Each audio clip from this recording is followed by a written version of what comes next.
Olá, boa noite, pessoal. Bem-vindo a todos. Já são 5h05, a gente vai dar início a mais um dos nossos eventos online. Hoje aqui com a presença do Gilberto Gornati, nosso amigo e sócio do TWK Advogados. Obrigado, Gilberto, por dividir com a gente todo o seu conhecimento durante esse evento.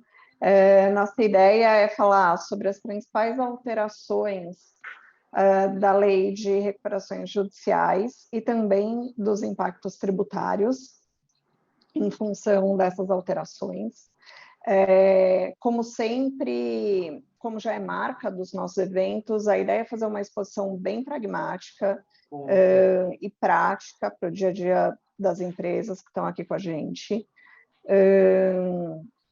E a gente queria, da mesma forma, o formato do evento é bem livre, então a gente pede que todos participem, podem encaminhar as dúvidas de vocês e eventuais colocações via chat, nós vamos ler durante todo o evento e já encaixar essas perguntas e eventuais debates no decorrer do próprio evento. Também vamos deixar um espaço no final para outras perguntas que surgirem, mas a ideia é tornar esse evento bastante dinâmico mesmo. Então, já respondendo as perguntas no decorrer dele.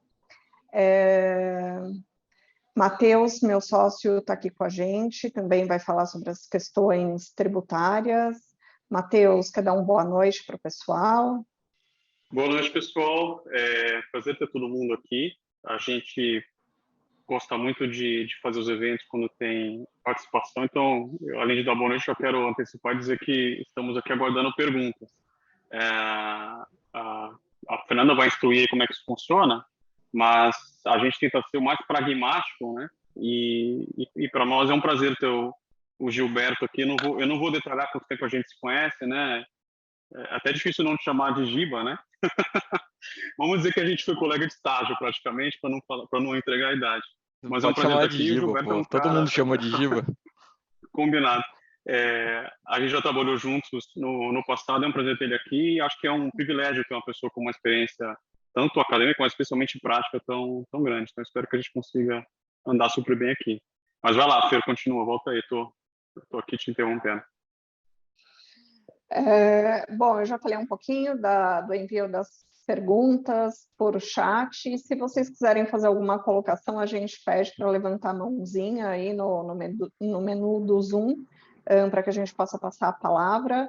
Se vocês puderem manter os microfones e as câmeras fechadas durante todo o evento, eu acho que ajuda bastante na dinâmica. E, enfim, é isso. A gente espera acabar esse evento por volta das 6h30. Sempre deixando um espaço aí no final para perguntas e outros debates que não tenham sido feitos no decorrer dele.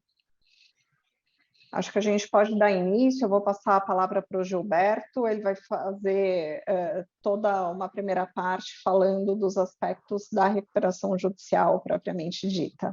Está com você a palavra, Gilberto. Obrigado pelo convite aí do pessoal do Bueno Castro, muito obrigado, Fernanda, também já conhecida de longa data, já dá para colocar assim, desde a minha época de júnior praticamente, e o Matheus também. Para mim é uma alegria o convite, fico feliz com a presença de todo mundo que está aqui também.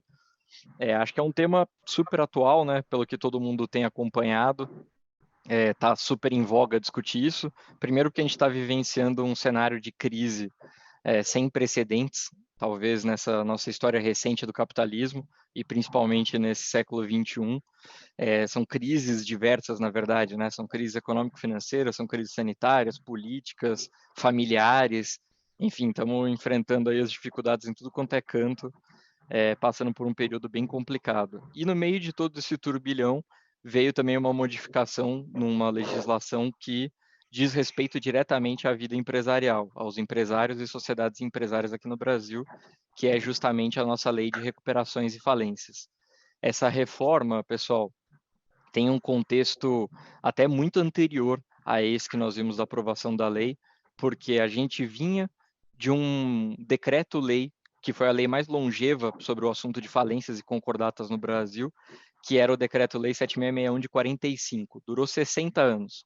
Em 2005, houve essa renovação no sistema do direito da empresa em crise, de um modo muito mais completo, né, com a promulgação dessa lei 11.101 de 2005. Naquele mesmo ano, já houve a apresentação de uma proposta de alteração da lei, que era o Projeto-Lei 6229 de 2005. Esse projeto ficou adormecido até 2018, quando veio um outro projeto de lei, 10.220 de 2018, em que foi retomada a discussão dessa alteração da lei, e aí já com uma perspectiva bastante diferente e com uma curva de aprendizado aqui no Brasil muito maior do que o que nós tínhamos até então, né? Então, diante de tudo isso, é que a gente começou a vivenciar uma etapa de rediscutir os institutos e até o que deu certo e o que deu errado para tentar aprimorar ainda mais essa lei. E a partir daí, até gostaria de pedir aqui para o pessoal, só para colocar naquele slide do fluxograma, que eu acho que vai ficar Ô, mais... Giba, Oi, pode deixa eu falar. aproveitar e fazer uma colocação aqui. Claro. A gente está numa outra área, né? A gente está na área tributária e a gente, de qualquer forma, lida com empresas com diversos desafios. E, aliás, o tributário no Brasil, infelizmente, é sempre um desafio, né? Até para quem está com as economias em ordem, só para pagar o que é devido já dá muito trabalho. Imagina para quem começa a acumular passivo. E, embora eu assista a uma certa distância essa evolução da legislação das recuperações, eu consigo fazer um paralelo do que a gente vê nos parcelamentos especiais que o governo federal colocou, sem contar nos inúmeros estaduais. Então, quando se conta essa história, né, que a gente ficou mais de 60 anos com um decreto-lei para falar de falência e, na época, concordata, né? Aí, em 2005, veio essa lei que... E eu me lembro que quando a lei foi promulgada, o governo dizia, olha, essa é uma lei positiva, não é uma lei para falir as empresas, é uma lei para recuperar, tanto que a concordata passou a ser a recuperação e tudo aquilo. Eu consigo ver de 2005 para cá, só de cabeça eu já imagino, eu me lembro de uns 5 ou 6 parcelamentos excepcionais da esfera federal. Teve refis, teve PAEX, teve PAEX, teve refis da Copa, refis da crise.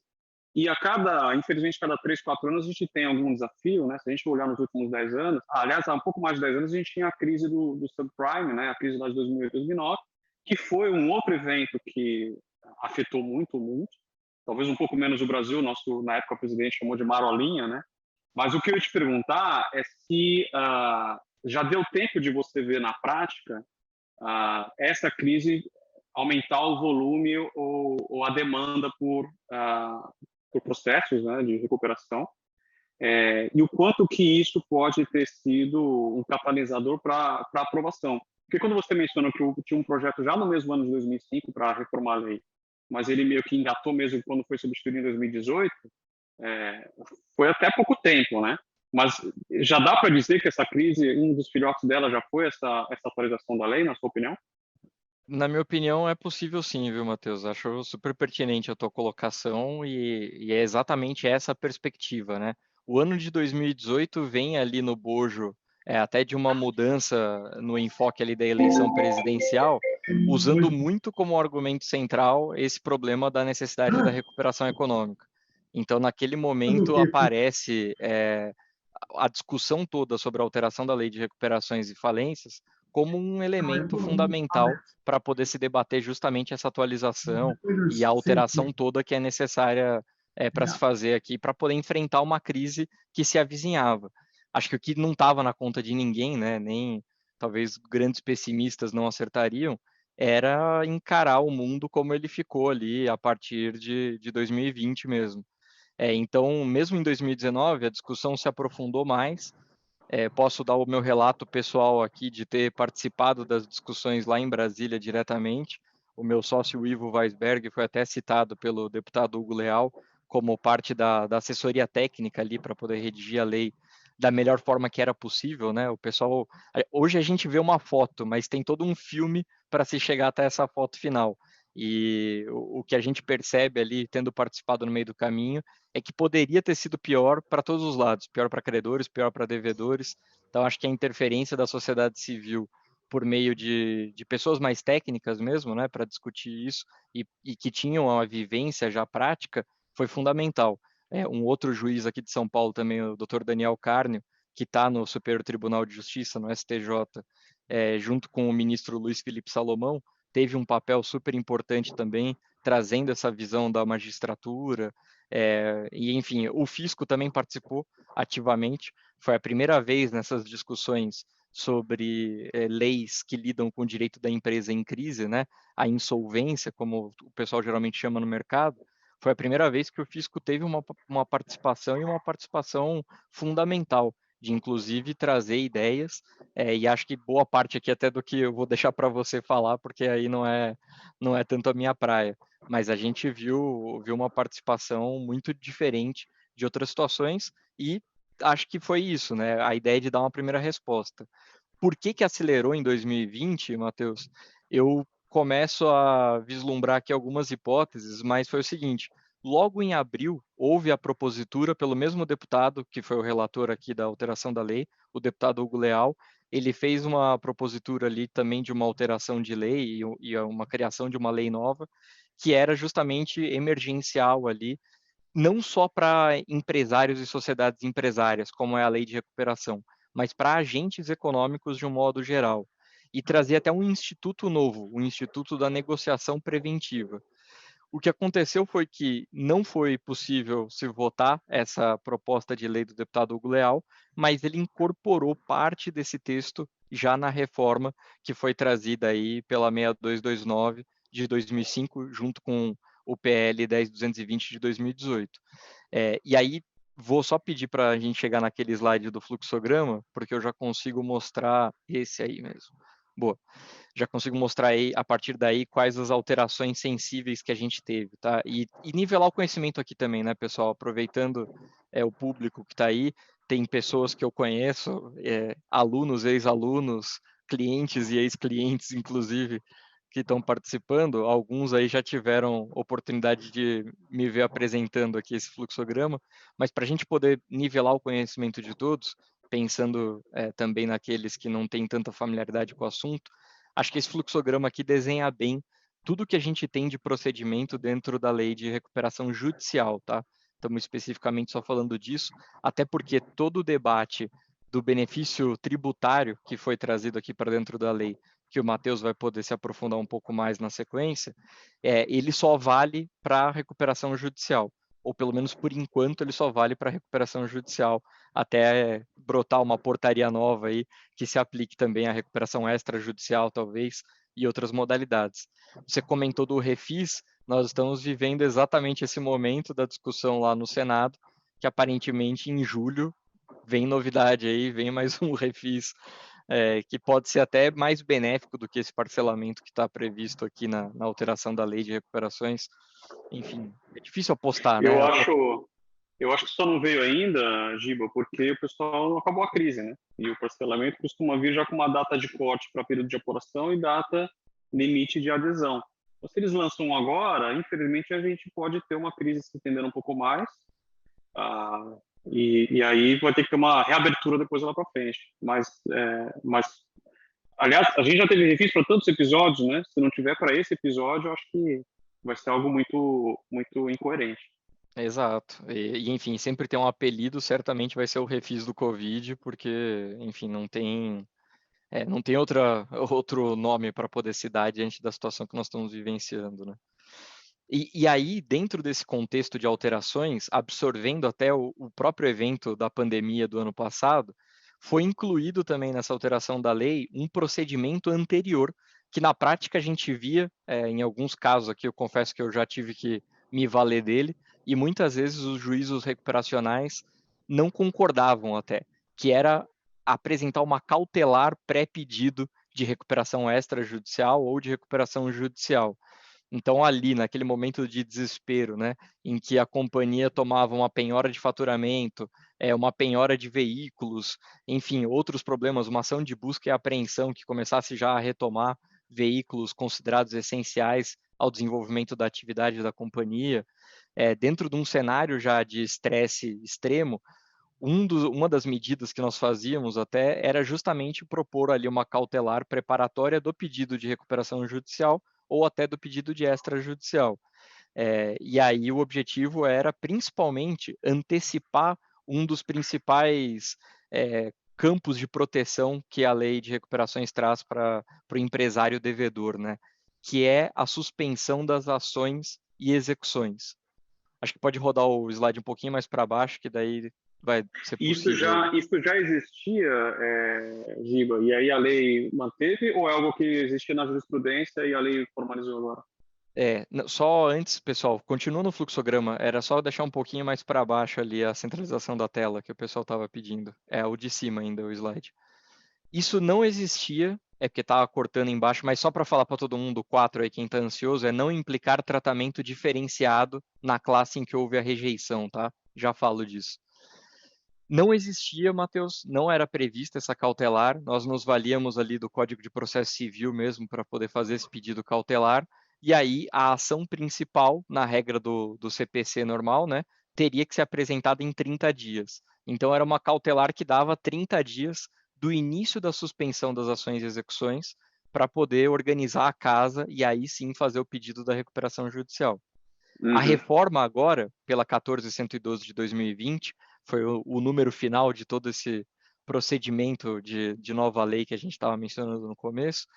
Com a reforma da lei, agora sim a gente tem uma previsão expressa aqui deste procedimento da cautelar antecedente. E já com a previsão que os efeitos da suspensão das ações e execuções já começam a ser aplicados desde o momento em que essa cautelar seja deferida.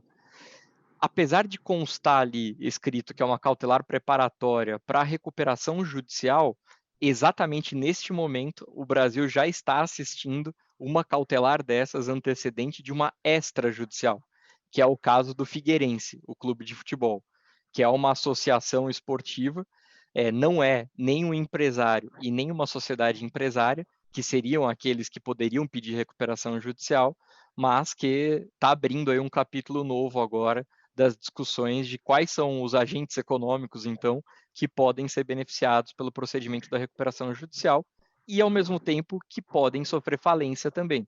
Porque se eu posso pisar no gramado da recuperação, eu posso sofrer também um pedido de falência dos meus credores. Mas agora está regulamentado, é essa primeira caixinha do nosso fluxograma quadriculada, porque não é obrigatório que se faça o uso desse procedimento cautelar, né? Ele serve ali mais como um amparo inicial para que se possa mesmo dar o passo seguinte e tentar evoluir com os credores da melhor forma possível. Outra inovação... Pode falar. Se agora está formalizado em uma faculdade legal, é óbvio que eu preciso comprovar os requisitos para o juiz me deferir. Mas por que todo mundo já não começa por esse passo? Porque quando eu entro com o processo de recuperação, né, acho que até eu vou me vestir de leigo aqui, porque eu sou leigo no tema, mas eu estou imaginando o seguinte, a empresa que vai para começar a cogitar esse procedimento, não é brincadeira, né? Ela não está querendo ganhar prazo com o credor, não. Você entrou num processo desse, porque você realmente está no estágio periclitante da sua situação. E um dos principais efeitos que se busca, olha, vamos organizar as coisas, vou renegociar com meus credores e ganhar prazo, tudo isso, mas se essa medida cautelar, ela já me dá prazo e me dá 60 dias a mais do que eu já teria no processo convencional, tá errado assumir que todo mundo vai começar a entrar com essa cautelar? Porque eu só ganho mais tempo, né, fazendo assim. Acho que você não está errado, Matheus, mas ao mesmo tempo também não vejo isso como uma realidade que a gente já possa tomar como garantida que vai acontecer. E eu vou te explicar por quê. O procedimento que está previsto na lei para poder se apresentar essa cautelar é que ela tem que ser especificamente para que se promova ou a conciliação ou a mediação de procedimentos já instalados. Então, qual seria um limitador, né? O caso do Figueirense é um caso muito à parte, já vi até aqui perguntas sobre se caberia para cooperativas ou não, por causa dos casos da Unimed, né? Das Unimeds, aliás, mas acho que foi um caso muito distante do que a gente vai ter ainda de maturidade com essa reforma da lei. Como qualquer reforma de lei, né, Matheus? Cada vez que você lê o texto, você fica com uma sensação um pouco diferente. E vai depender um pouco da prática. A lei começou a valer a partir de 23 de janeiro deste ano, de 2021. Então, a gente está num momento ainda muito cedo para poder entender qual vai ser a dimensão que o judiciário vai compreender a aplicabilidade da lei. Por exemplo, e ela valeu 23 de janeiro, mas tinha vetos ainda, né? Os vetos foram derrubados depois disso, não foi? Os vetos foram derrubados agora em março. Então, assim, levou muito mais tempo para a gente poder olhar agora para o texto legal e imaginar como é que ele vai ser aplicado efetivamente, né? E acho, assim, um dos pontos aqui que chama bastante atenção é que o texto literal da possibilidade de utilização dessa cautelar seria com uma mediação já instalada. Então, você já precisaria ter esse procedimento de mediação ou conciliação para daí sim poder se valer dessa possibilidade da cautelar, que é uma cautelar até maior do que as cautelares normais de processo civil, porque ela tem uma duração ali de até 60 dias. Mas, ao mesmo tempo, talvez o judiciário olhe e fale o seguinte: não, pô, na verdade é uma cautelar preparatória e a mediação ou conciliação podem ser determinadas durante a vigência dos efeitos da cautelar. Não sabemos exatamente como é que vai ser, mas, assim, sendo prático nessa área e conhecendo bem como ela é feita a partir de decisões práticas também, eu acho que ela vai ser desvirtuada e vai acabar sendo utilizada dessa forma. O devedor pede, aí ele consegue a suspensão, e aí depois, no meio do caminho, é que os juízos recuperacionais vão designar audiências de conciliação ou nomear mediadores. Então, Perfeito. cenas dos próximos capítulos para todo mundo. Eu vou guardar a pergunta da cooperativa, não vou antecipar ela ainda não.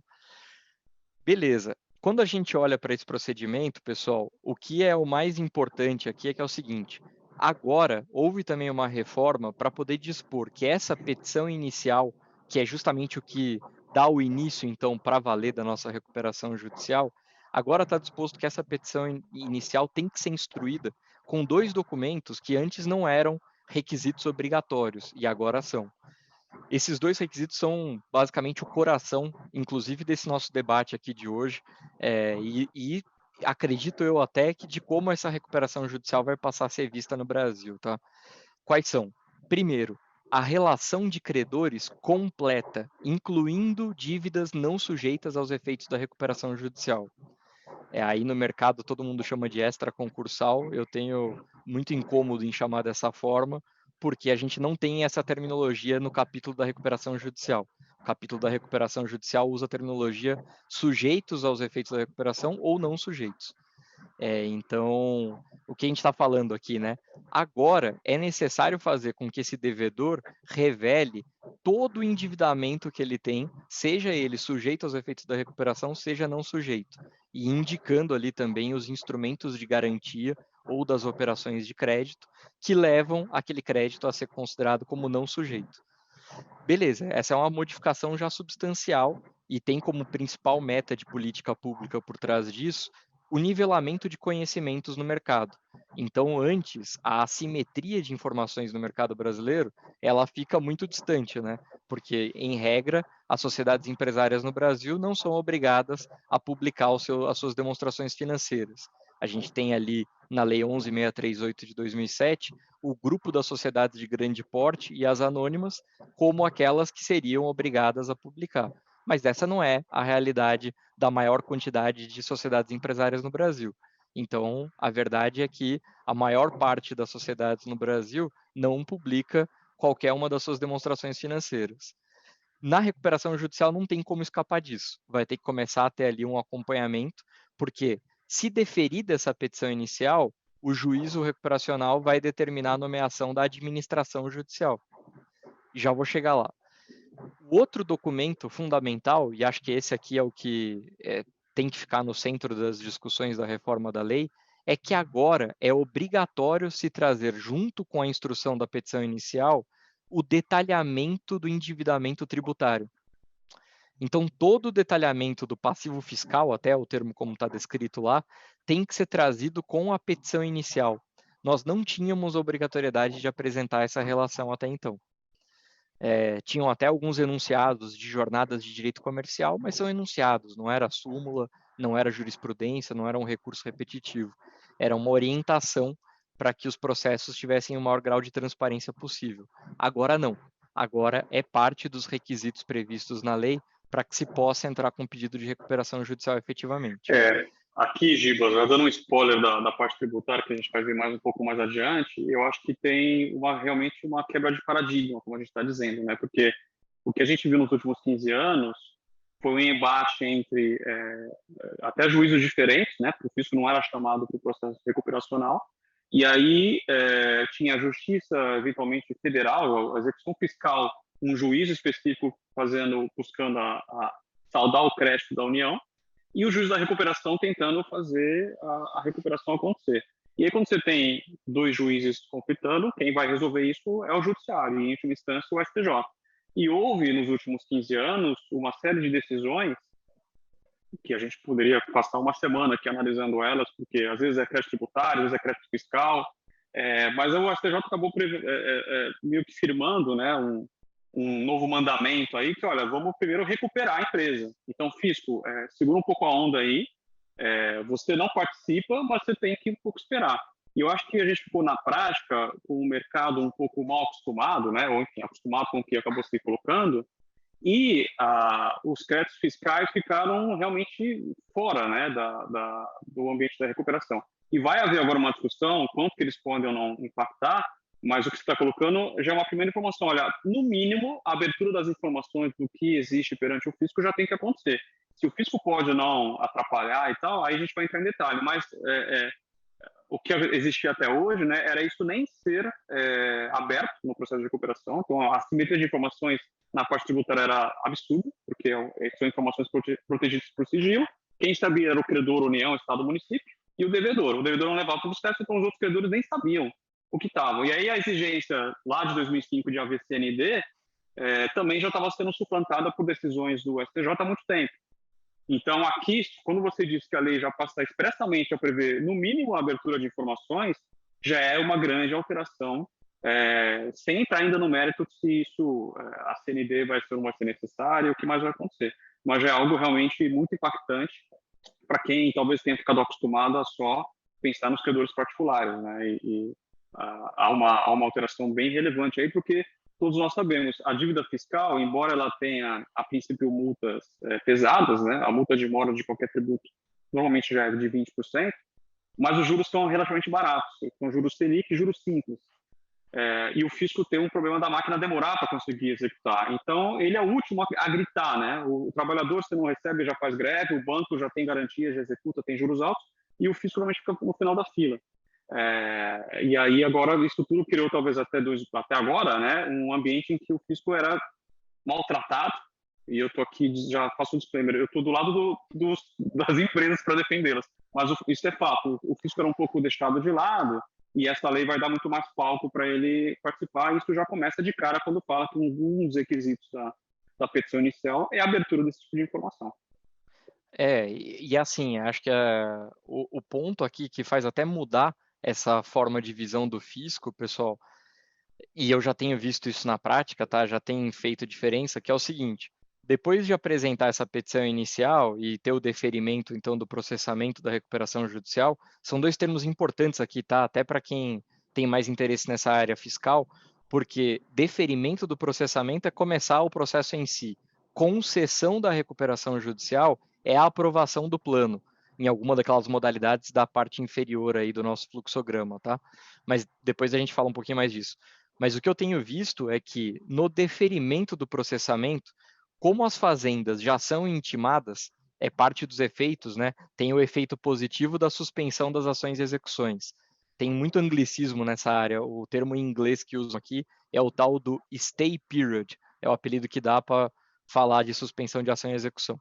Mas, ao mesmo tempo em que o juízo recuperacional, então, profere essa decisão suspendendo as ações e execuções, já se disparam também as intimações.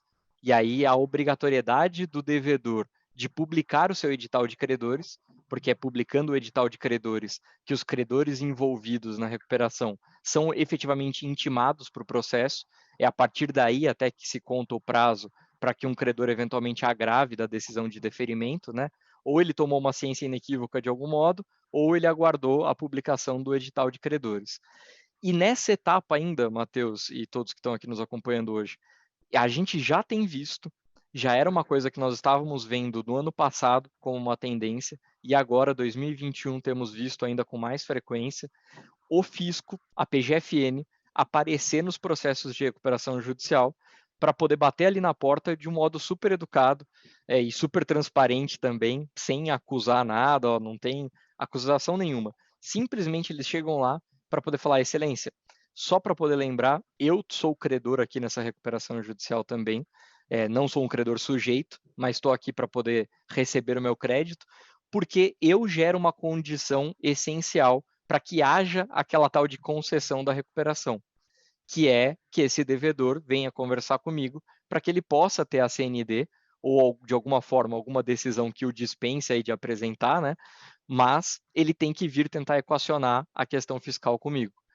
E aí, ao mesmo tempo que a gente tem visto nessas petições já das procuradorias, é que o que está sendo trazido é o seguinte: todo o aparato normativo que pode ser utilizado pelo devedor para fazer a abordagem do seu problema tributário. Então, eles simplesmente indicam, eles vão lá e falam, devedor, você pode vir falar comigo aqui com base nesta portaria, com base nesta lei. Ele vai passando ali todo um rol do que pode ser utilizado para tentar resolver. E, ao mesmo tempo, eles já deixam a cutucada no juízo recuperacional para lembrar o seguinte: excelência, quando chegar o momento de analisar o plano aprovado pelos credores, fique de olho para saber se esse devedor aqui fez ou não fez a análise. E veio ou não conversar conosco para tentar até uma transação, né? Até então, Matheus e todos os demais, a gente via muito esse cenário que o Matheus descreveu, que era de simplesmente falar, na recuperação eu tenho que estar preocupado com os meus credores financeiros, com os trabalhistas, com os meus fornecedores. E o Estado, né, talvez esse grande acionista aí do empresariado brasileiro, acionista indireto, o Estado ficava realmente deixado de lado. Mas nós temos visto ultimamente um movimento muito diferente nessa parte tributária.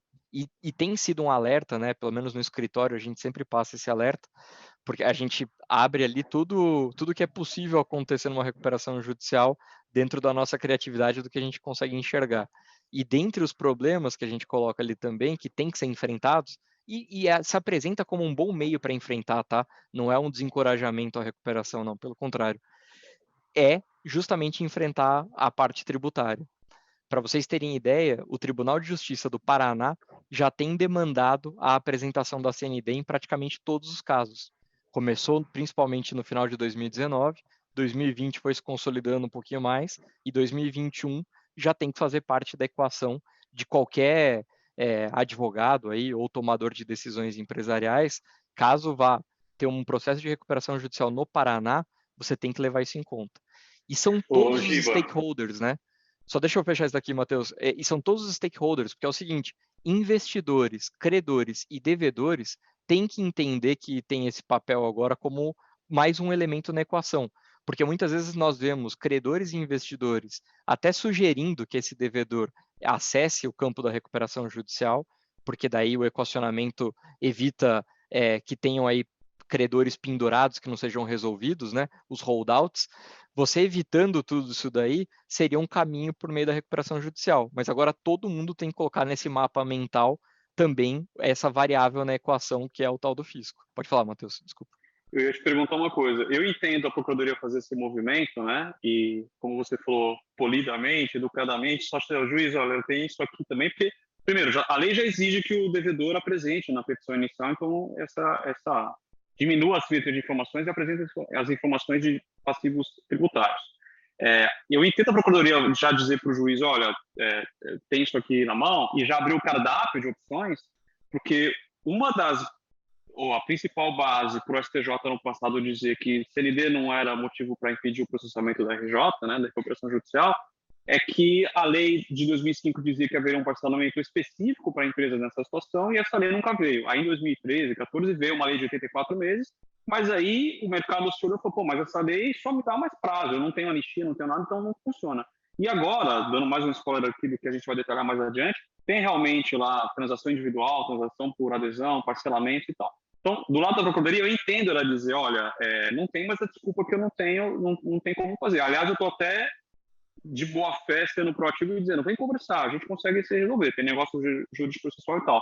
Mas o que eu estava dizendo é, a Procuradoria é uma credora, né? Ela não participa, mas ela tem uma condição que tende a ser importante para a aprovação do plano.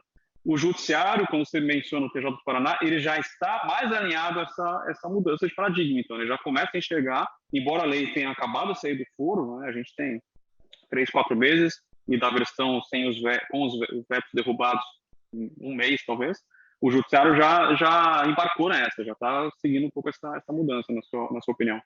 Já está Deixa seguindo. eu, Pode falar, ô, desculpa. Pode falar. Giba, deixa eu só colocar mais uma pimenta aí nessa Fernando é craque em discussão toda. temperos, viu, pessoal? Fernando é muito craque em temperos.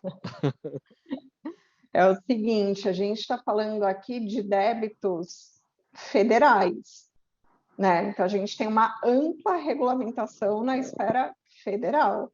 A gente consegue transacionar, parcelar, a Procuradoria está super aberta a esse novo movimento, inclusive essa tendência de exigência de CND também já começa a ser vista aqui em São Paulo, só que eu acho que os contribuintes vão enfrentar o mesmo problema, não é nem um grande problema, é o mesmo problema que já existia quando a gente fala de débitos estaduais e municipais.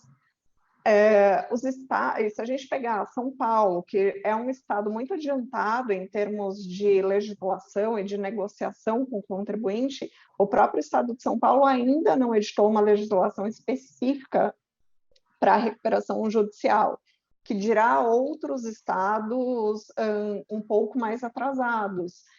Então, assim, eu entendo que os contribuintes precisem fazer esse movimento, mas eu acho que o que o Giba já trouxe, que é essa quebra de paradigma, essa construção de uma nova mentalidade em torno da recuperação judicial, ela também vai precisar ser adotada por estados e municípios para que a gente realmente tenha um ambiente de negociação com esses entes. Total. E eu acho assim, o convênio do ICMS é um ótimo exemplo que a gente tem já atualmente, porque o convênio de ICMS que todos os estados acabaram firmando e deixaram lá com que Alagoas e Goiás tivessem prazos superiores, foram baseados naquela lei de 2014 que o Matheus falou. Então, todo o convênio de ICMS que a gente tem hoje, né, com a forma como ficou convencionado até esse momento, é de carregar os parcelamentos até 84 vezes, exceto Goiás e Alagoas, que combinaram ali que poderiam ter até 160 vezes. Mas foi uma tendência, né? O convênio do ICMS veio, se eu não me engano, em 2016, 2 anos depois da regulamentação específica que a gente teve do parcelamento da recuperação judicial. Acho que da forma como está agora construído, e aí eu comentei que a PGFN tem vindo aos processos, mas não é só ela, é exatamente como a Fernanda falou. As outras procuradorias também não querem dormir no ponto e estão vindo para falar: olha, eu, prefeitura, tenho tanto de PTU aberto aqui, eu, estadual, estou aqui também para poder discutir ISS, ICMS aqui. Então, eles estão aparecendo agora nos processos, até porque existe uma curva de aprendizado e de treinamento dos procuradores que está agora olhando para esse Instituto da Recuperação Judicial e está localizando uma forma de trazer alguma arrecadação para o Estado, pelo menos, né? Foi uma iniciativa jurídica mesmo do Estado de melhorar o seu aparelho relacionado a essa área da recuperação judicial. Então, a gente tem visto agora esse movimento. Tem até alguns mais apocalípticos aí, o professor Marcelo Sacramone, que é juiz também da segunda vara, que quando ele começou a olhar para esse movimento também, ele achou o seguinte, ele falou, pô, talvez seja o fim da recuperação judicial. Eu me contrapus a ele e falei o seguinte, Marcelo, acho que ainda não, principalmente porque se você tem a possibilidade de transacionar, e nós temos visto até na prática acontecer dessa forma, tá? Conseguir aprovar os 70% de deságio, que agora está previsto e os procuradores podem ficar mais tranquilos em aprovar esse tipo de sugestão. Ao mesmo tempo, ter um alongamento, os 120 vezes para poder pagar os 30%, de um modo escalonado, dando alguma das garantias lá que sejam julgadas como pertinentes por parte da Procuradoria, com parcelas balão até no meio do caminho, né? Acaba aumentando o leque de opções para resolver um problema que é um problema. Não dá para simplesmente ignorar isso. Não dá para virar e falar simplesmente que, ó, esquece, nunca mais a gente vai olhar para aquele problema. Está lá guardado no armário. O que a gente está vendo agora é que de tanto guardarem coisas naquele armário, esse armário se abriu agora. E a gente vai ter que começar a entrar numa fase de lidar com esse problema.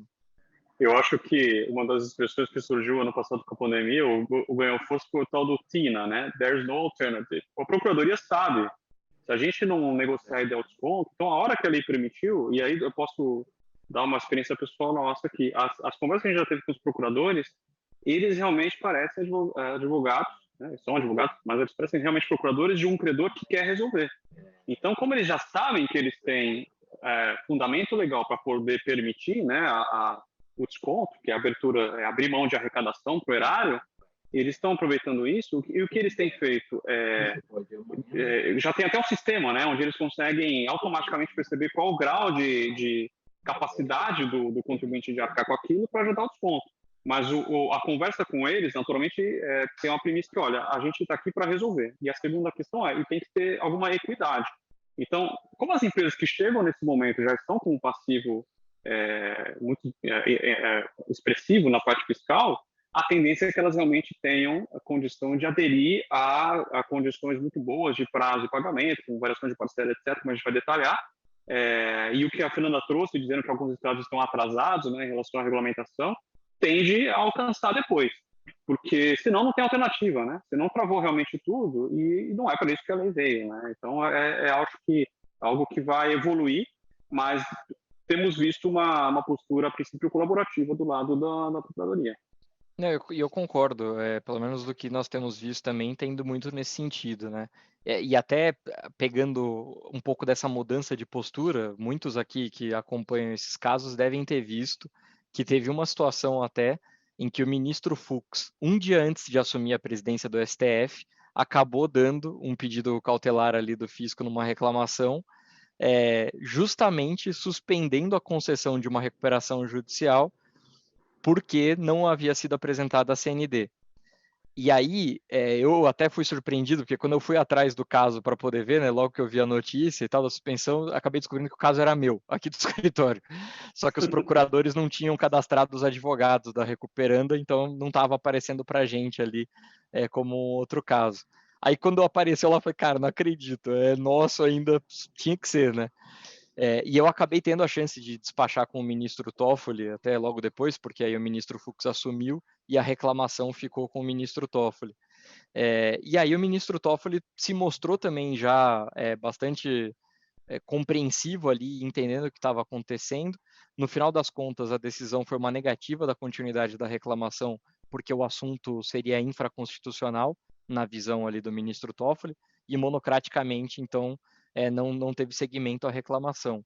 Mas foi uma sacudida no mercado, porque repercutiu para todos os lados para falar, caramba, o STF agora, ele acabou suspendendo os efeitos da decisão que autorizou a concessão da recuperação judicial sem CND. E aí tudo vem nessa linha como a gente está colocando aqui até agora, né?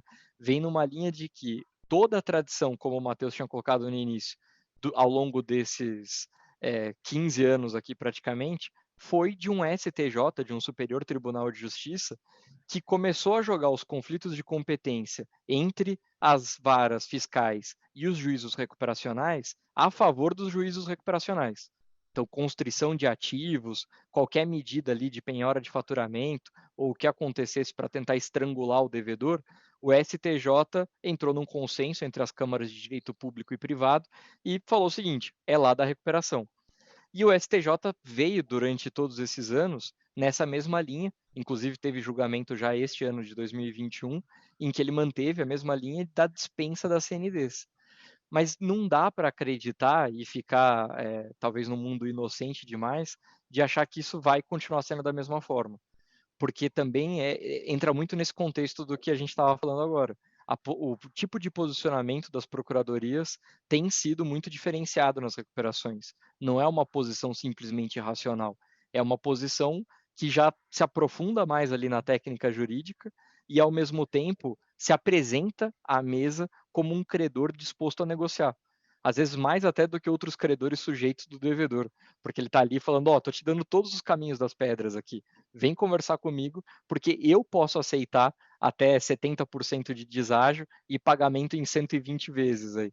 Então, coisas que na recuperação judicial antes muitas pessoas olhavam e falavam, é um absurdo aceitar receber em 10 anos com só 30%, corrigido a quase nada e tal.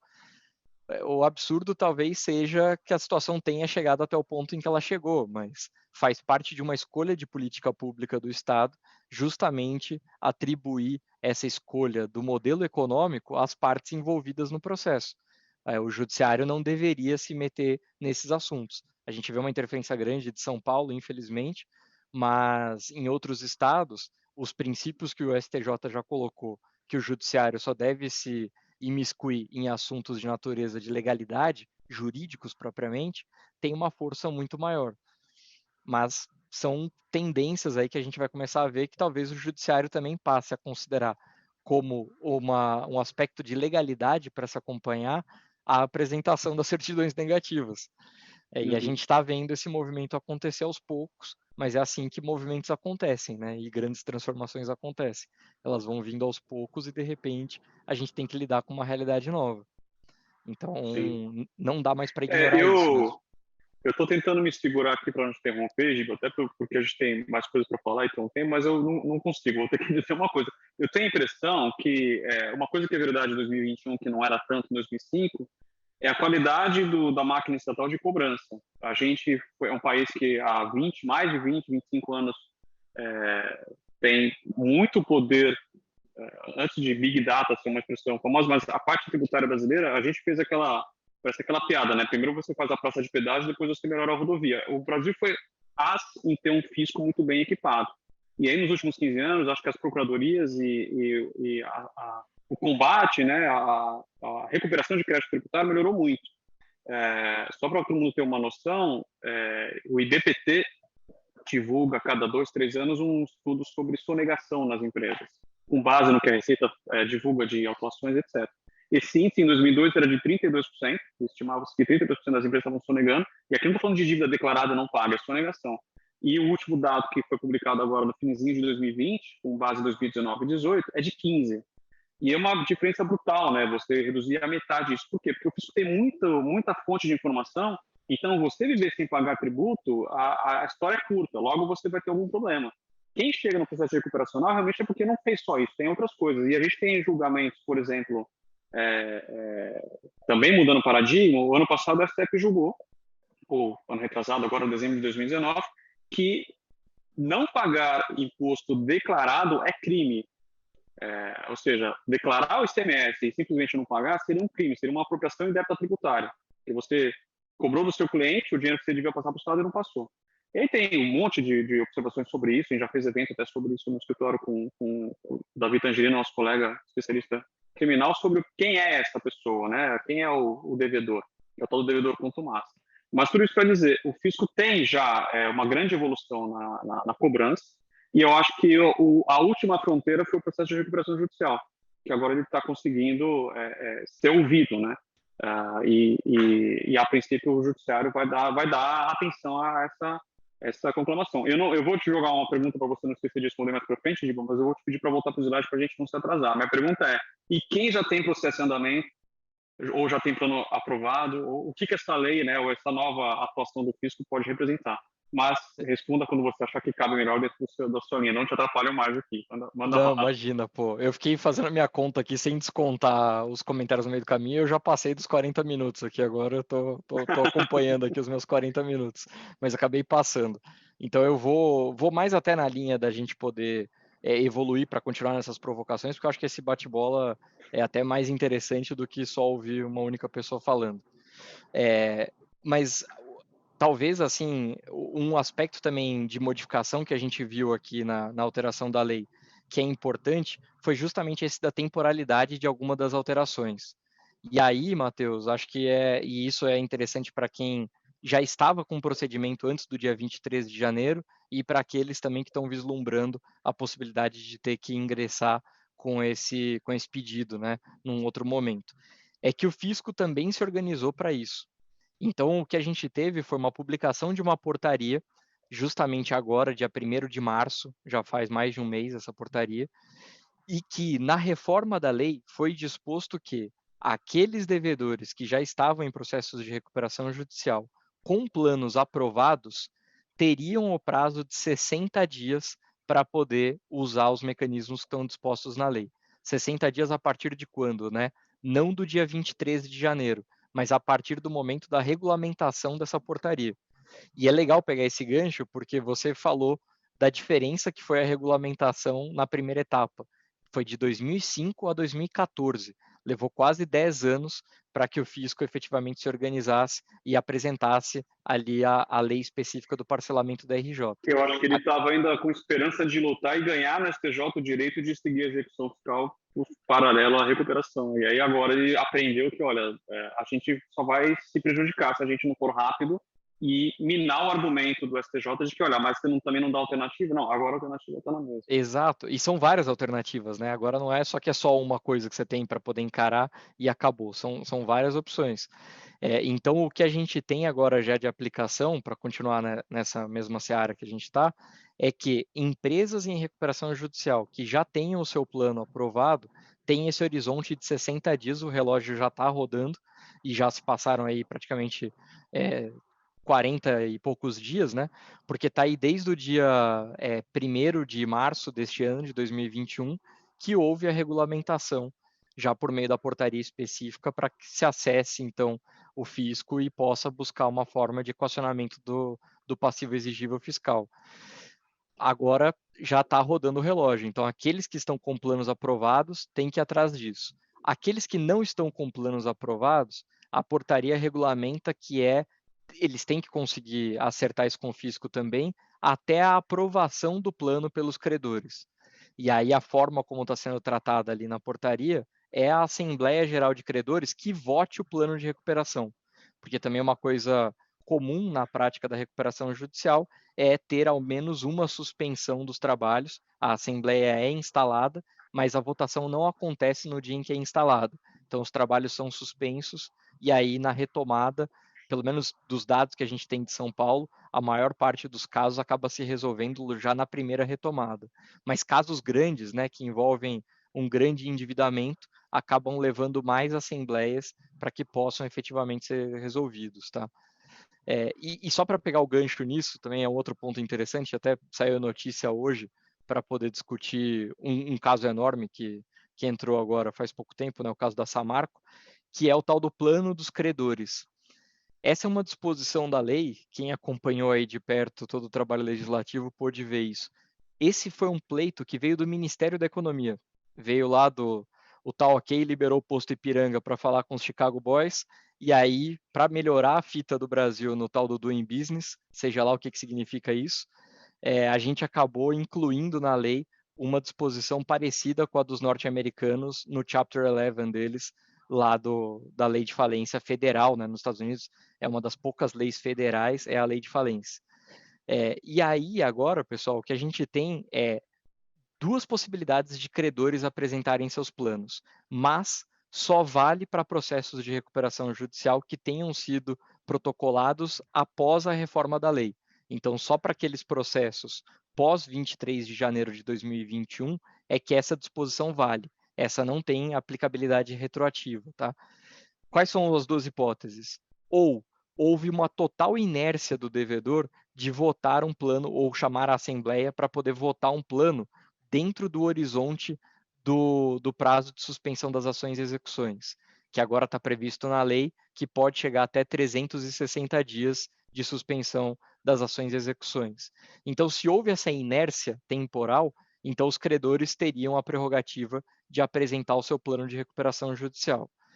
E a outra já na Assembleia de Credores, os credores têm que rejeitar o plano apresentado pelo devedor, aí a administração judicial tem que devolver a palavra aos credores para perguntar se eles têm interesse em apresentar um plano de credores, e se for aprovado ali, nos termos do artigo 42, que é por maioria do crédito total presente à Assembleia, aí sim se abre um prazo de 30 dias para que os credores apresentem um plano, e esse plano será então retomado ali a discussão dele numa outra Assembleia depois de 30 dias. É uma novidade, é uma dessas novidades da lei que a gente não sabe muito bem ainda quais vão ser os credores que vão utilizar e como é que isso vai ser acessado efetivamente. Tem uma série de dificuldades para os credores.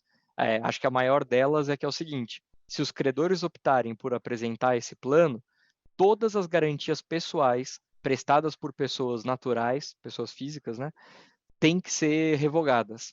Então, acontece ali o apoio daqueles credores que apoiarem o plano, né? Então, todos os credores que quiserem propor um plano de recuperação judicial dos credores têm que abrir mão das garantias pessoais que eventualmente eles detenham contra os sócios e acionistas. Esse é um passo que já chama atenção.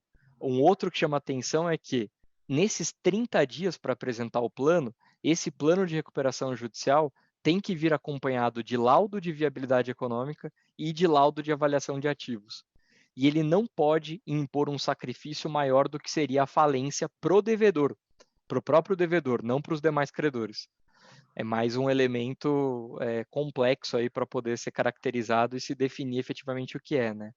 E por último, e eu acho que esse é a cereja do bolo da dificuldade, é que é o seguinte: se esse plano dos credores fizer uma previsão de conversão da dívida em participação societária, conversão de dívida em equity, essa proposta, né, disposta no plano dos credores, gera o direito de retirada por parte do acionista.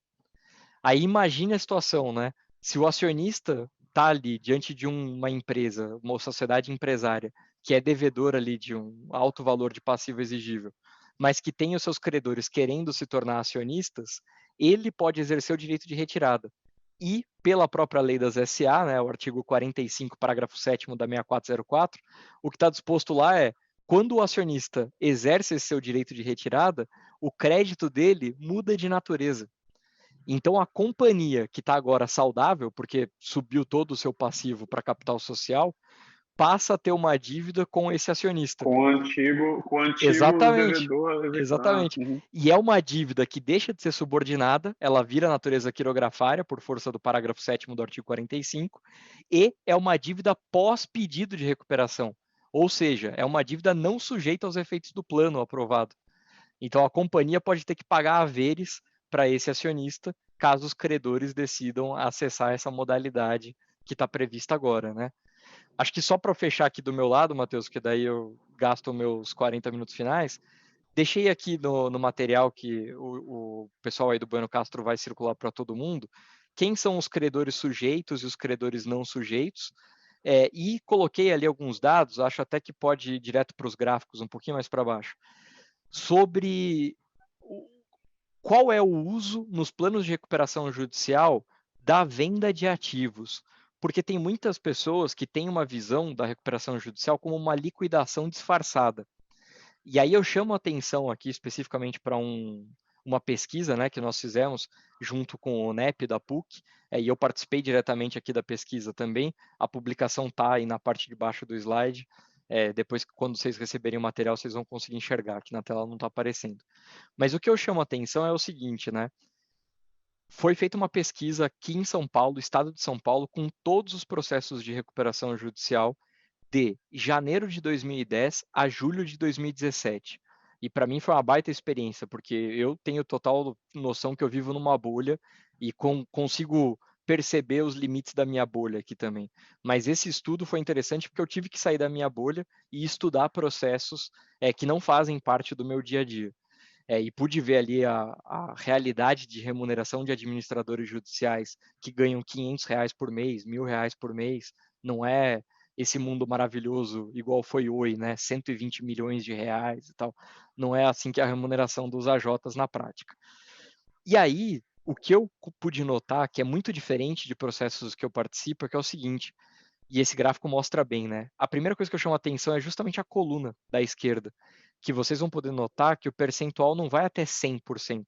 Nós estamos aqui numa população de casos, e foram 900 casos analisados, em torno de 900, entre janeiro de 2010 a julho de 2017, em que a gente pôde notar ali um percentual de planos que faziam a previsão de alienação de ativos muito baixo.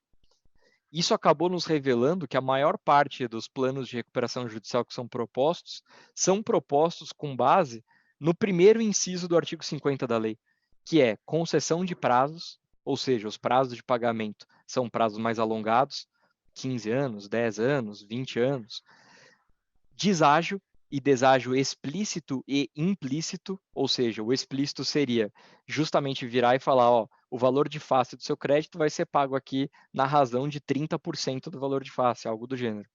E o deságio implícito é a remuneração do dinheiro no tempo. qual que é a taxa que vai ser utilizada a partir de agora para poder remunerar o dinheiro dos credores no tempo. E a outra coisa é carência.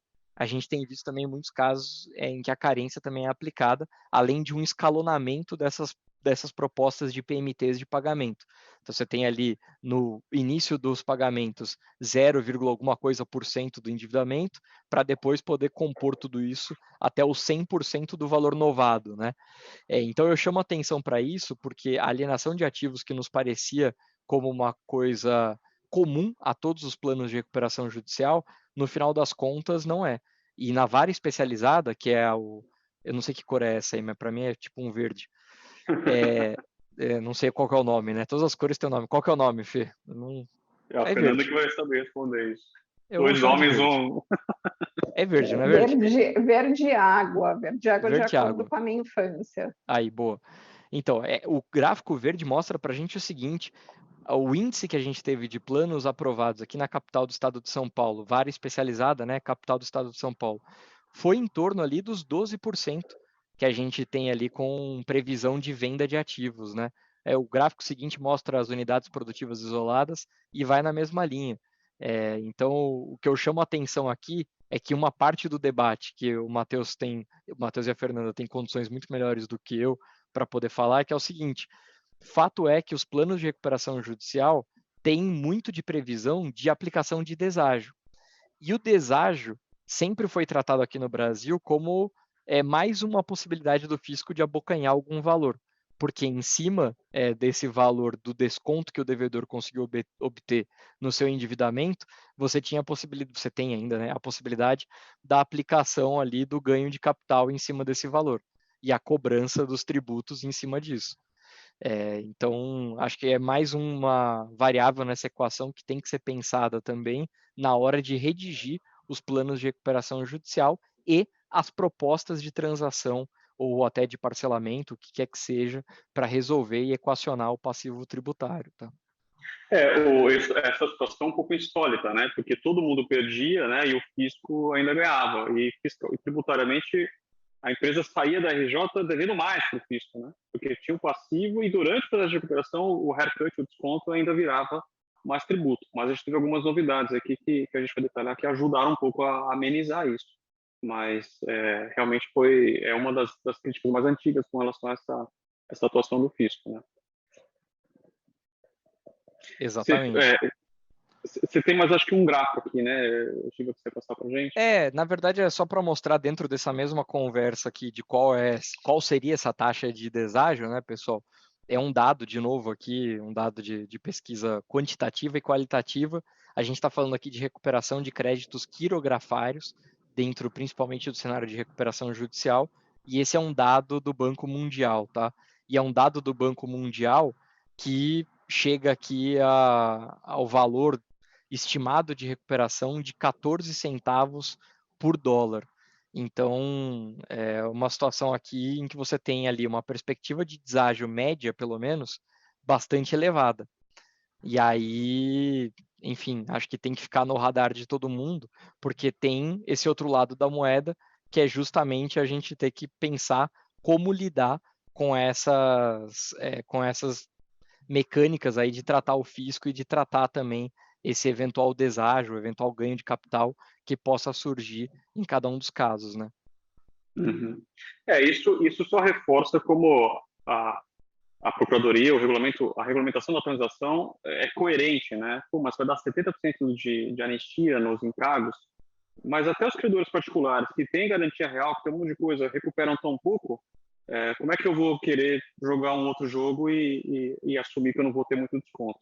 Então, Exato. Quando o fisco já há algum tempo começou a criar um rating, né, para os tipos de contribuinte, quem está nessa situação, quem já está no rodapé ali da lista e realmente recuperar alguma coisa já é recuperar algo que seria, a princípio, irrecuperável, né? Então, acho que isso tem um lado positivo aí, que, olha, o fisco pelo menos se conscientizou de que melhor alguma coisa, né? Melhor um fim horroroso do que um horror sem fim, né? Não recuperar nada sempre vai ser o pior. Eu vou fazer a seguinte proposta, Giba. A gente já são 6h10 e eu acho que o pessoal pode ter mais perguntas. Eu sei que tem duas aqui no chat. Eu tenho alguns slides, mas eu talvez vá para um que esteja mais um resumo para eu dizer da parte tributária. O Rubens, faz um favor, vai para o primeiro que tem a agenda da parte tributária, e aí a gente volta para as perguntas e abre para quaisquer outras. Eu não sei se, eventualmente, o Giba não quer contextualizar alguma delas antes da sua fala, Matheus, e o Claro, por favor. restante a gente deixa para o final. Pode ser. Até porque daí a pergunta da Ana Torres ali, ela tá contigo, essa daí, porque é justamente a parte tributária. Mas a primeira pergunta ali do José Davi é uma pergunta super pertinente e na tendência atual dessa discussão de valer o procedimento da recuperação judicial para agentes econômicos e não só para empresários ou sociedades empresárias. Só para contextualizar todo mundo, a pergunta dele ali sobre ser aplicável ou não a recuperação judicial a cooperativas é porque, por força do parágrafo único do artigo 982 do Código Civil, está expresso lá que as cooperativas, independentemente do objeto, sempre vão ser consideradas como sociedades simples, portanto não empresárias. Se não empresárias, não podem nem sofrer falência e nem passar pela recuperação judicial. Elas têm que ficar no procedimento da liquidação da Lei de 71 das cooperativas. Acho que a pergunta dele vem num momento ótimo, né? Porque a gente acabou de ter, José Davi, até a recuperação judicial agora da Unimed Manaus também, porque a Unimed Manaus também já conseguiu, não só lá no Rio de Janeiro, mas agora lá no Amazonas a gente também já está vendo outra. E no Sul também, né? O Grupo Ubra, que também era parte ali de uma associação civil, não empresária, também conseguiu chegar a esse ponto. Minha opinião aqui, José Davi, só para responder a tua pergunta objetivamente, acho que é uma tendência sim. E acho que a gente vai ver cada vez mais decisões aí do Poder Judiciário permitindo o acesso ao campo da recuperação judicial de outros agentes econômicos que não estão previstos na lei. O outro lado dessa resposta, acho isso também um perigo, porque a gente está justamente no campo desse ativismo do judiciário e que nós estamos vendo que gera tanta coisa nociva, né? Em tantos aspectos, José, desde o STF, com decisões ali de um ativismo político muito intenso, até chegar nessa ponta aqui das varas de direito privado, quando a gente começa a perceber que a lei está sendo desvirtuada não pela vontade do povo e não pela manifestação do legislativo, mas simplesmente porque o poder judiciário se enxerga muito hoje em dia com mais força ainda do que deveria ser atribuída para ele, né? Então, acho que é uma tendência, sim, você tem razão na tua percepção, mas acho que também é um problema. Quer que eu fale do outro ponto aqui ou não? Eu acho que tem uma outra pergunta sobre segurança e viabilidade dos planos. Acho que assim, né? A pergunta da Duda aí. Ô, Duda, acho que a gente está ainda num momento muito precoce para poder saber se nós vamos ter segurança ou não. Uma das coisas que ninguém se perguntou direito é o seguinte: o credor que tem conflito formal, como está previsto lá no artigo 43 da lei, que é aquele credor acionista ou parte relacionada, este credor que não pode votar, pode apresentar um plano de recuperação judicial dos credores? Pela dinâmica da lei e pelo que o estudante de direito aprende no primeiro ano da faculdade lá em direito constitucional, que ele pode fazer o que quiser se não estiver proibido na lei, né? Você entende que sim, esse credor que tem um conflito formal para votar pode apresentar um plano de recuperação que poderá ser deliberado por outros credores. Mas se isso vai trazer planos mais viáveis e mais seguros, eu sinceramente sou um pouco descrente e vou responder objetivamente por quê, e encerro aqui a resposta até. Quando a gente olha as objeções dos credores aos planos de recuperação judicial, eu raramente, para não dizer que nunca, é tipo um unicórnio para mim, tá? Isso. Raramente a gente vê algum credor analisando o laudo de viabilidade econômica do devedor. Geralmente as objeções são: não concordo com o deságio, não concordo com o prazo de pagamento, e é isso aí. Ah, não gostei da cláusula de liberação dos garantidores. Agora, nem o credor entra no detalhe para poder avaliar se a apresentação do fluxo de caixa que está sendo feito ali e a projeção até de quais são as taxas e os encargos que esse devedor vai ter que encarar na área de atuação dele, se é factível ter um plano melhor do que aquele que está sendo proposto ou não. Então, eu sou cético para acreditar que a gente vai ter planos mais seguros e viáveis com isso. Eu queria muito, até depois para a gente emendar a própria quebra de paradigma na esfera fiscal, eu queria muito que você repetisse as palavras que você disse para a gente numa conversa que a gente teve antes do evento, que é justamente sobre essa mentalidade brasileira com relação à RJ, comparativamente a de outros países, que eu acho que ilustra bem isso que você está colocando. Não, total. Isso aparece muito nas minhas críticas quando eu faço também as minhas palestras e meus alunos estão aí conectados, sabem bem quando eu falo disso. A gente tem, né, pessoal, uma necessidade de uma curva de aprendizado ainda a lidar com o fracasso na atividade empresarial. Os norte-americanos têm uma aceitação a erros perdoáveis, vamos chamar assim, né, como eu tirei essa expressão de um cara do século XIX, o Alex de Tocqueville, quando ele escreveu lá Democracia na América, ele fica impressionado com isso nos Estados Unidos já no século XIX. Ele fala, cara, eles têm uma capacidade de perdoar erros reparáveis que é sensacional. Porque, por exemplo, e ele usa o exemplo da falência. Ele fala, meu, aqui o cara pode quebrar e ele pode dar a volta por cima. E essa mentalidade norte-americana existe até hoje. O presidente Trump, quando foi eleito em 2016, fez questão de falar durante os discursos dele que ele já tinha quebrado 4 vezes. Os críticos dele falavam que eram 6 vezes, daí, né? Mas enfim, ele mesmo falou que eram 4 vezes. E ele falava isso com orgulho, para falar, gente, tá vendo como esse país é animal? Vamos colocar assim, quase que eu falo palavrão aqui. Mas olha como esse país é animal. Ele te permite quebrar, você pode fracassar na sua atividade empresarial e dar a volta por cima. E voltar e se reestabelecer. A gente não tem essa cultura no Brasil. A gente tem uma cultura até que é lusófona, né, ligada a essa língua portuguesa, que é o próprio termo falência significa, desde o século XVIII, engano. Engano, seja ele de propósito, um engano doloso ou um engano por tolice, por ignorância. Mas a gente já tem essa percepção aqui do cenário de falência como uma coisa eivada de fraude, eivada de problemas. E é uma mentalidade que, infelizmente, faz parte da formação dos nossos juristas. Nenhum desses desembargadores que a gente tem hoje, nenhum, foi formado na Lei 11.101 de 2005, que mudou o eixo da política pública para essa renegociação entre todos os credores. Inclusive, agora estamos vendo o fisco também, né? Mesmo não sujeito, ele aparece aí como um credor a ser renegociado. Então, é um trabalho hercúleo ainda, e eu acho que vai levar mais algum tempo, para que a gente consiga ter uma maturidade suficiente para poder lidar mesmo com essa discussão econômico-financeira e aí parar de ficar tendo discussões tão pequenas sobre o plano ser seguro ou ser viável por conta de qual é o deságio que está sendo aplicado. A pergunta tem que ser, e aí, dá para pagar mais? Existe alguma possibilidade de fazer um pagamento melhor? E tem que ser uma análise técnica dos credores, porque foi essa a política pública escolhida. A gente não vai atribuir ao judiciário cursos de economia e de contabilidade para que eles digam, como é nos Estados Unidos, se plano é viável ou não é viável. A escolha do Brasil foi muito clara. Foi falar, mercado, vocês estão vivendo o filme. O judiciário entrou na parte final do filme. É um personagem que chegou depois. Então, quem está vivendo o filme, acompanhando essa sociedade empresária desde o início, são vocês. Então, vocês analisem se o plano é viável do ponto de vista econômico ou não, e para isso, tem que analisar o tal do laudo de viabilidade econômica. E tem essas demonstrações todo mês, né, pessoal? Quem faz RJ aqui sabe que é um dos processos mais infernais que tem, porque ele vira com um monte de folhas do dia para a noite. Mas todo mês tem relatório mensal de acompanhamento da administração judicial, que tem que trazer ali todas as informações de como é que está rodando a atividade empresária. Então, e isso está muito conectado a esse problema da mentalidade aí que eu estava falando. Eu vejo essa mentalidade.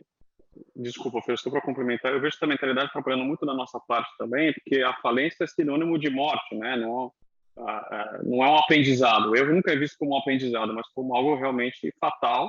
E às vezes você precisa deixar o mercado fazer essa limpeza, vamos dizer assim, né? E permitir. E aí na parte do empresário, o que mais acontece quando chega uma situação dessa é o executivo, o sócio.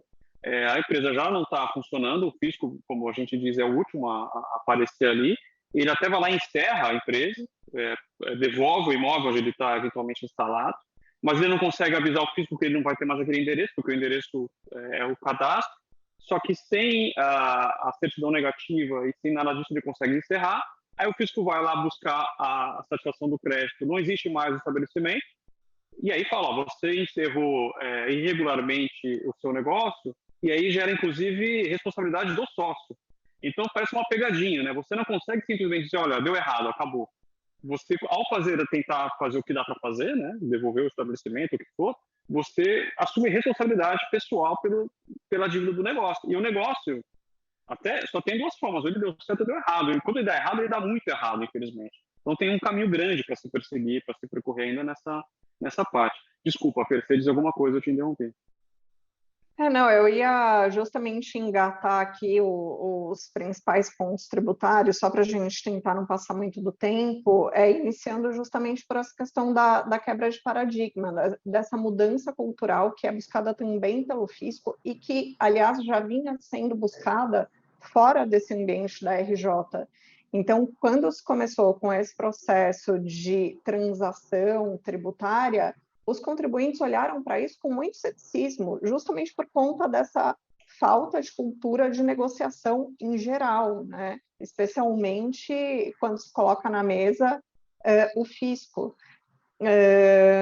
Então, o que se espera aqui é que haja realmente uma mudança de cultura com relação à RJ. A hora que a gente olha o último gráfico trazido pelo Giba e percebe que o grau de recuperação é tão pequeno, é tão baixo, acende uma luz do uso do Instituto para fins mesmo de esvaziamento de patrimônio, nos casos mais extremos, claro, estou dizendo, mas também como forma de não pagamento de um dos principais credores, que a gente sabe que é justamente o fisco, especialmente o fisco federal.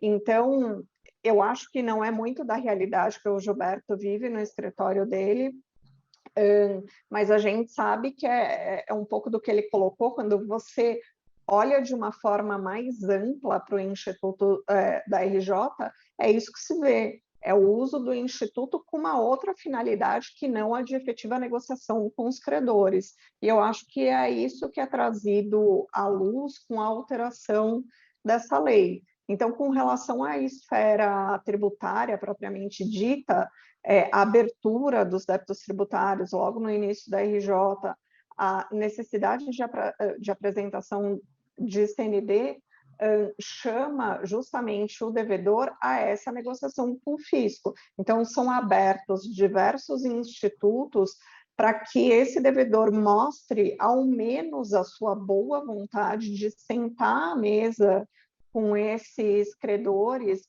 para negociar. E é isso que a gente tem ouvido dos juízes especializados, que, olha, se eu não perceber que você sequer procurou o fisco para fazer alguma proposta, eu não vou deferir o processamento da SRJ.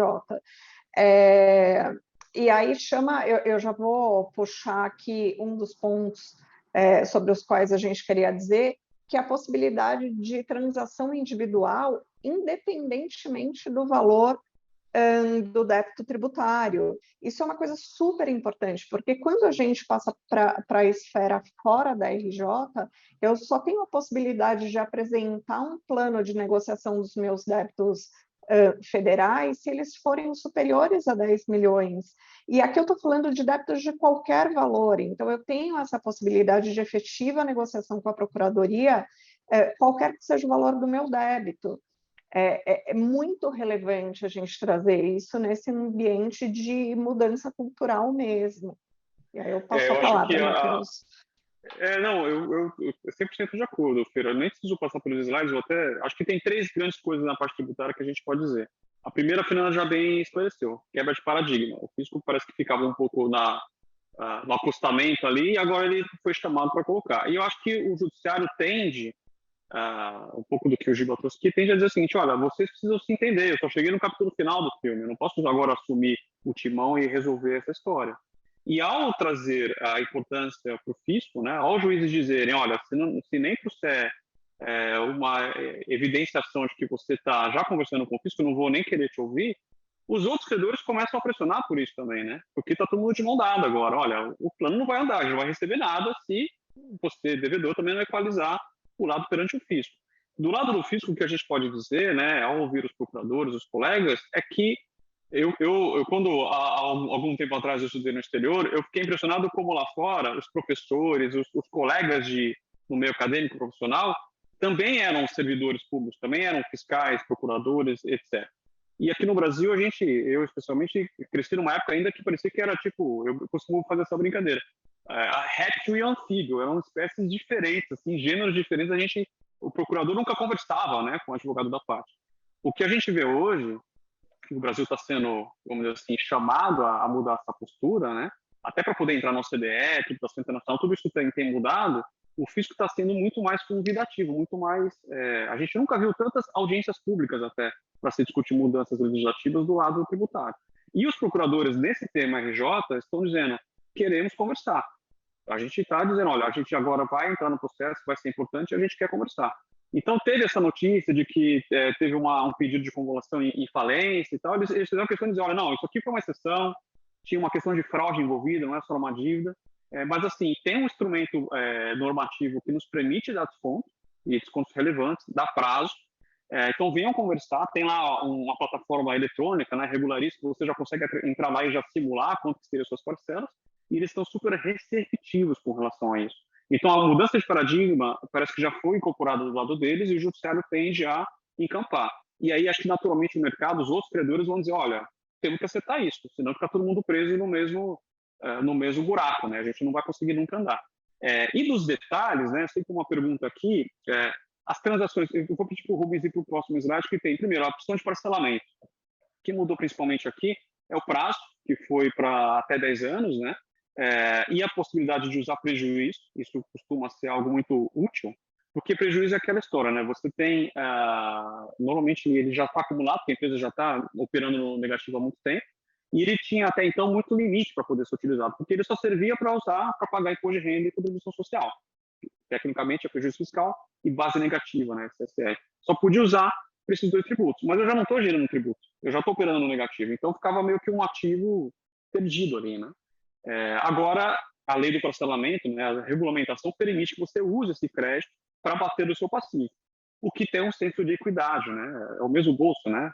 Eu já fiquei no prejuízo no passado, agora o fisco quer que eu reconhecer que eu tenho um ganho e não poder usar esse crédito. Então, no parcelamento permitiria, e ele também dá ele dá duas boas novidades. Primeiro, a mudança você usa o crédito de carga e depois parcela o saldo.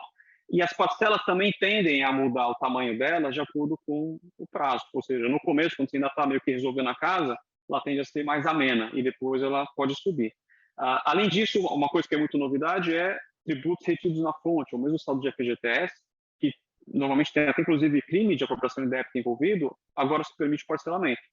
Então, essa é uma ótima novidade. O prazo não é tão longo quanto as dívidas diferentes, né, fiscais, que não sejam essas, mas já é uma boa novidade. E aí a transação, pode ir para o seguinte também, por favor, eu já vou encerrar aqui, tudo isso que a Fernanda e eu já adiantamos, né, com a vantagem de você poder usar, além do prejuízo fiscal, precatório, mesmo de terceiro. Então, a Procuradoria sabe que existe um mercado, que tem algum desafio, mas olha, aproveita, né? Você pode equalizar isso de uma forma muito tranquila. Não está aqui, mas tem também o negócio jurídico processual que pode ajudar a ser mais uma ferramenta para o devedor equalizar a situação. E tem também os créditos judiciais. Então, a gente tem, no final desse mês aqui, o julgamento lá da tese do século, né? SMS na base. Às vezes, o crédito demora para você conseguir utilizar, porque você tem que ter tributo a pagar. Você tem hoje, ainda tem um problema da chamada compensação cruzada, a dívida de INSS, o crédito veio da Receita, não consegue usar, eles estão permitindo você colocar tudo isso na equação. Então, ele já tem lá uma ferramenta, o Regularize, que você entra online e já simula o seu crédito, mas olha, vamos sentar na mesa e vamos fazer realmente uma negociação tal qual você já está fazendo com seus credores particulares.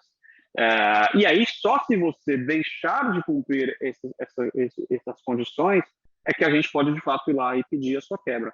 Mas, até nessa situação, a gente também já está abrindo um pouco mais o leque, porque além de você ter essas opções, não é qualquer atraso que você já vai ter a rescisão dos seus acordos, né?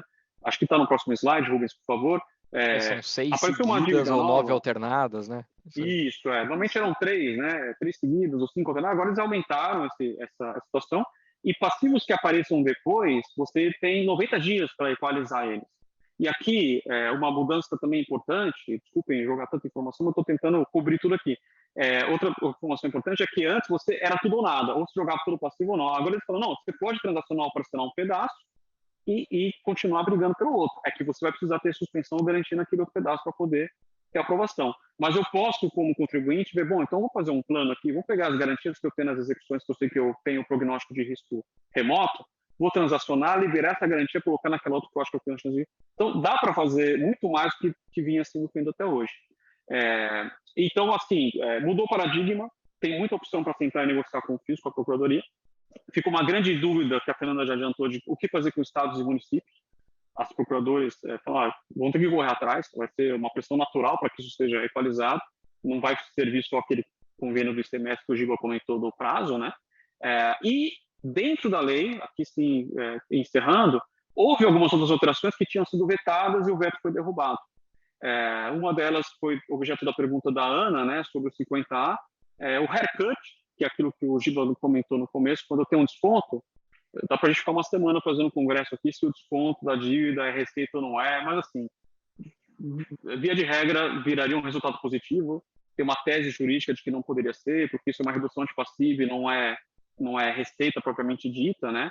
Essa tese, na minha opinião, teve até uma notícia importante e boa recentemente, o STF julgando subvenções, né, créditos otorgados de ICMS, falou assim, olha, se o Estado dá um incentivo de ICMS e reduz a sua dívida, isso não pode ser receita, isso é redução de um passivo.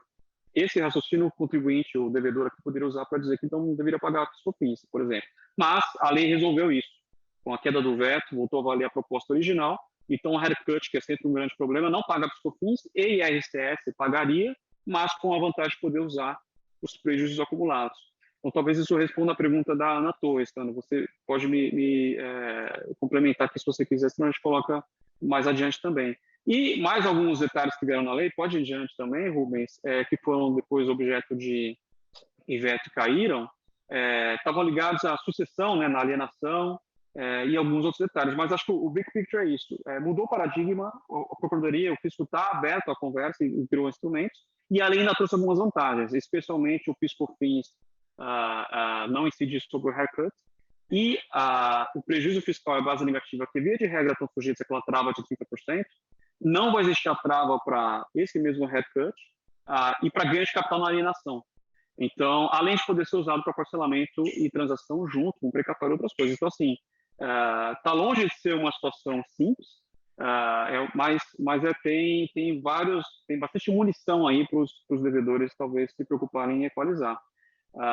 Eu não sei se você quer comentar alguma coisa, Giga. A gente sempre tenta ser pontual e a gente já até acabou de explorar, mas do meu lado aqui eu gostaria só de agradecer você e a audiência de todo mundo, dizer que a gente pode ficar aqui respondendo também alguma pergunta, mas esse material a gente vai mandar e a gente vai ficar à disposição. Mas, de novo, agradeço também a todo mundo que pôde aparecer e se, por favor, quiserem, fiquem à vontade para mandar para a gente qualquer dúvida. Um recado final, Fernanda, quer contar da pesquisa para a gente, por favor?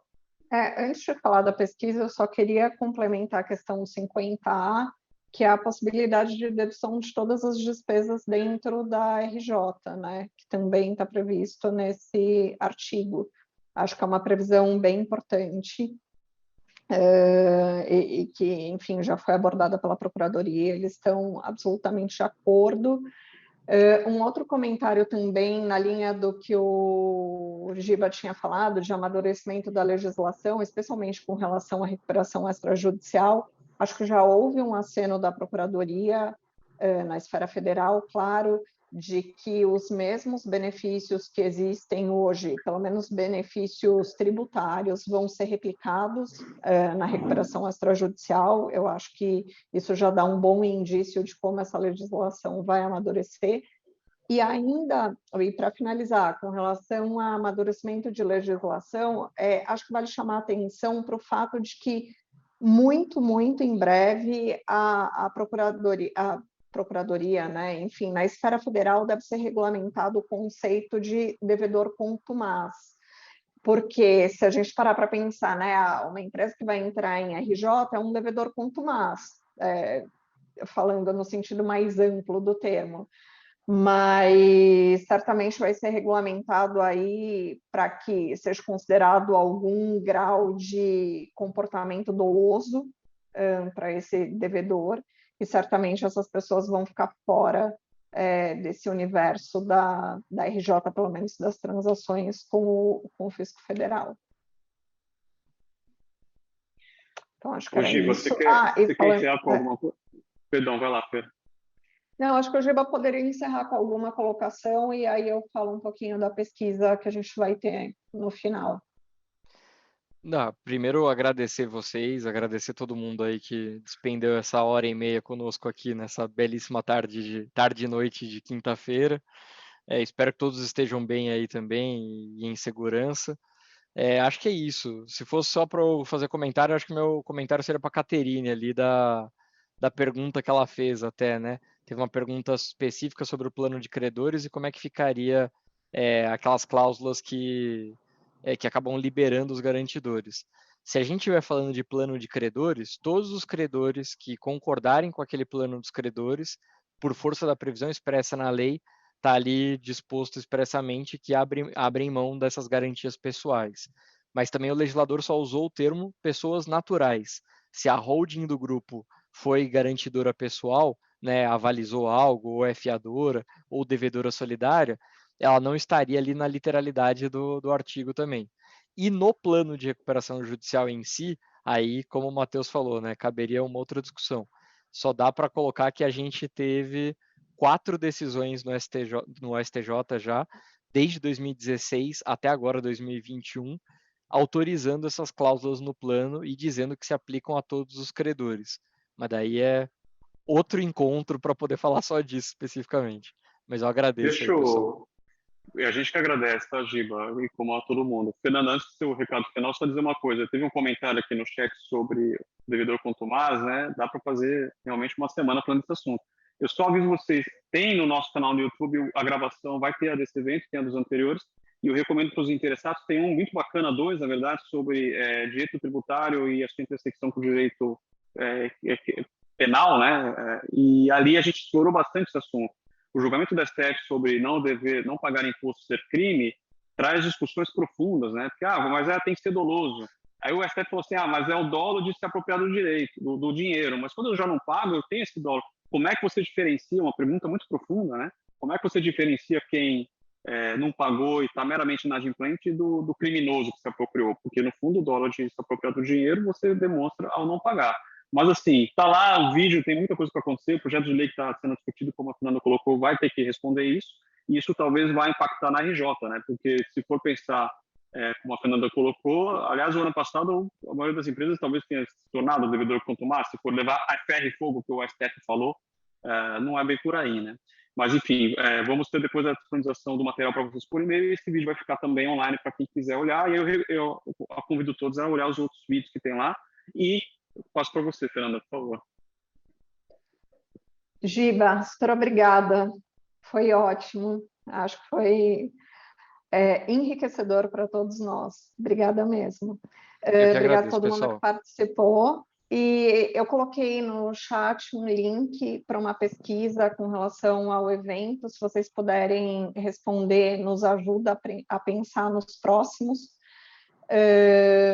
E foi o que o Matheus disse, acho que ainda amanhã vocês devem receber esse material que nós usamos hoje, e na próxima semana o link para a íntegra com o vídeo do evento. Então, obrigada, boa noite, pessoal. Tchau, Giba, tchau, Matheus. Tchau, gente, obrigado, boa noite. Respondam o link, tá? Ajuda a gente a escolher o próximo.